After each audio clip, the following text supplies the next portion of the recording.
For some religious people, it's like, I want to make sure that that person is saved, and so I'm going to proselytize and make sure that they, accept Jesus as their savior or whatever it might be. But evangelism is different.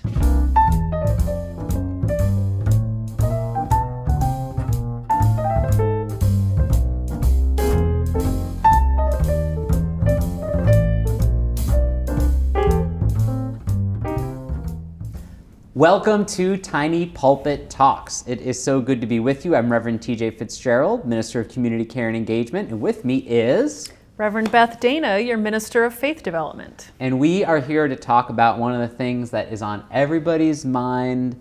It doesn't feel good to think about. It's hard. It's one of the questions we get a lot in the line when people are coming out, which is when we talk about our values and what is important to us, how do we relate to people who are demonstrating that they do not share our values, right?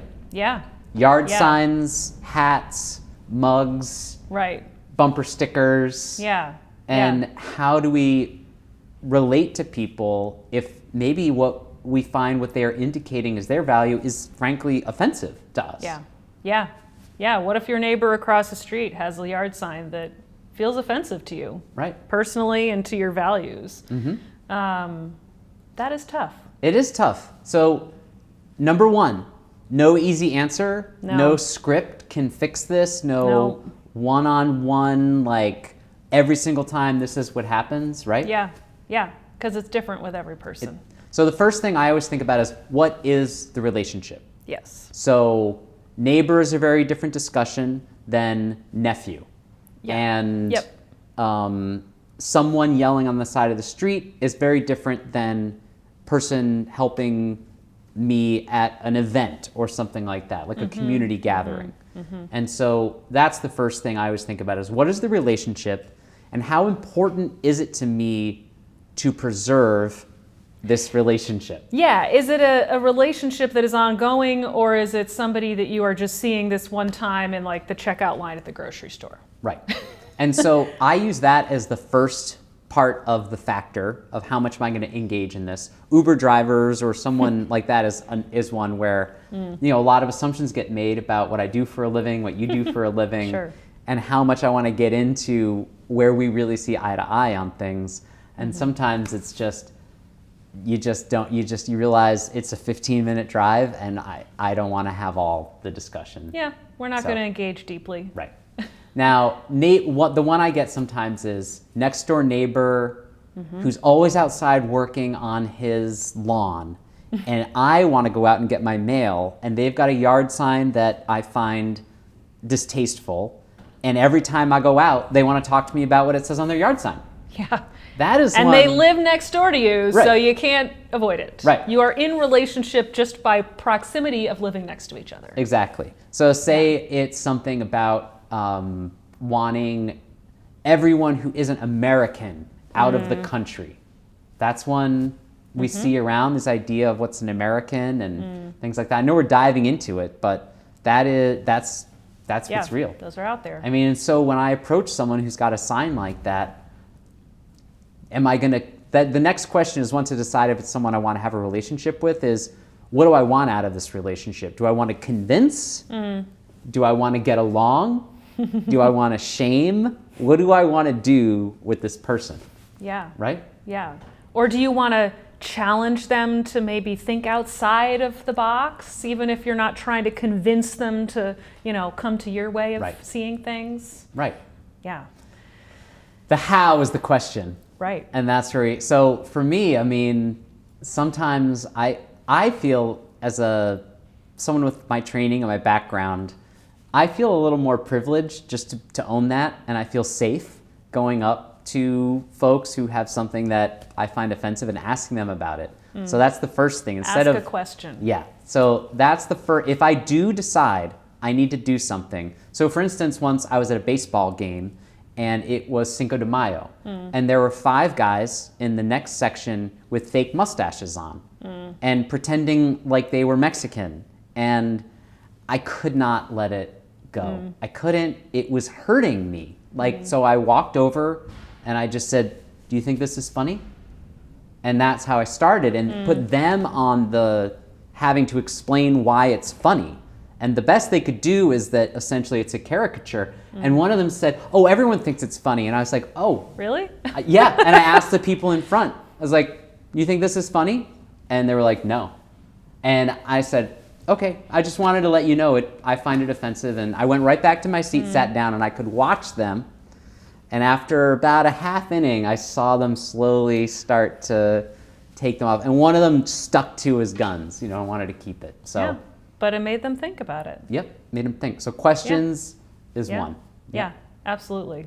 The other is also figuring out a way to proclaim our own values. Exactly. And this is where, so this term that a lot of Unitarian Universalists are scared of, or think is like a bad word, is evangelism. Evangelism. But I want to make sure that people realize there's a difference between evangelism and proselytizing. Right. So proselytizing is trying to get them to think and see the same way that you do, like to come over to my side. So for some religious people, it's like, I want to make sure that person is saved, and so I'm going to proselytize and make sure that they, accept Jesus as their savior, or whatever it might be. But evangelism is different. Right. Evangelism is really, at its core, about embodying and living your values and beliefs with integrity, and not necessarily trying to convince other people that this is the right way or the way to live, but just like proclaiming and being who you are and what you value. And that alone sends a message that the other person could choose to question, or choose to embrace, or choose to reject, or or be in conversation about. And one of the most powerful forms of evangelism is a life well lived and my own flourishing. You don't need to say it's because I go to this church. You don't need to say it's because of this, but just living in sureness of what my values are, and watching those values help me and my family to flourish and to grow and to be well. Because honestly, we live in a world where so many people are challenged by so much right now. It's almost not easy, but it's getting easier to spot people who are doing okay. And there is an element to digging into the elements of our faith that are helping us do well, do better, feel okay, and just living that life. People will be drawn to that, and they might ask you, where do you, how do you, all the questions. Right. And that's when you say, like, accept our church or else. No, I'm kidding. That's when you say, we would love to see you on Sunday. Please come with me. Yeah. Or watch online. Yeah. Check us out. Everyone who's coming here has checked us out thoroughly. Yeah. Right? Yeah. So. Exactly. Yeah. Like, how do you find so much joy in the world right now when things are just falling apart? Well, part of that is my faith as a Unitarian Universalist. Yep. And lately, I don't know, we've had a lot of energy in worship. I think the Youth Sunday was just, and I know you guys should go find it online. We're in the pod. It will buoy you. I think that was one that really helped lift me out of some thoughts I was having and some hard times that we were having. So I feel like this needs to be made into a meme. But Dasha, who did the homily, the line that stuck out to me there was something about holding your joy closer than where you hold your pain. Yeah. Yeah. And so I know we started this with hard conversations, but I think they're all related. In order for me to get to some of those conversations, I've got to ground myself in my values and my faith and the way that I see love in the world. Yeah. Exactly.